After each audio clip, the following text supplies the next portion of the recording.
Delphine Jubilard en aurait-elle eu assez de la vie de bidochon qu'elle menait avec Cédric à Cagnac-les-Mines et aurait-elle décidé de tout plaquer pour partir vivre à l'étranger? Si est une thèse qui avait effectivement été avancée peu de temps après la disparition de l'infirmière d'Albi, qui n'a plus donné signe de vie depuis la nuit du 15 au 16 décembre 2020. François Vignol, journaliste de police-justice pour M6, avait expliqué pourquoi ce scénario de disparition volontaire avait été jugé probable par certains enquêteurs après les propos du peintre plaquiste de 34 ans à l'arrivée de la police dans leur maison du Tarn.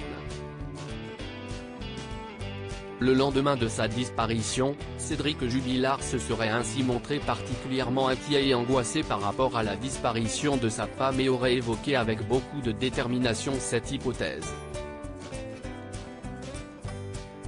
Elle serait partie à l'étranger en envoyant une carte postale en disant tout va bien, raconte François Vignol, ajoutant que la maman de Louis et d'Elia serait partie avec son livret A et en avait eu marre de sa vie et marre de ses enfants. La thèse de Cédric a cependant très vite été balayée par les amis et proches de Delphine qui adoraient ses enfants selon eux. Elle venait d'avoir une fille, elle avait un métier qu'elle adorait, explique le journaliste sur M6. Une voisine interrogée par la chaîne a même déclaré « Ses enfants s'y est toute sa vie. Je ne la vois pas partir et laisser ses enfants, surtout un bébé. » En effet, au moment de sa disparition, la petite Elia n'avait que 18 mois et son fils était âgé de 6 ans. Une thèse peu probable d'autant que Delphine Néo-Saguel avait elle-même perdu ses parents très jeunes et ne souhaitait pas faire vivre un tel traumatisme à ses enfants.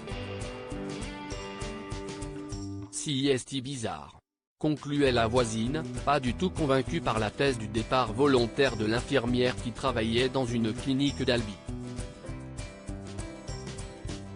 Cédric Jubilard reste présumé innocent des faits qui lui sont reprochés jusqu'au jugement définitif de cette affaire.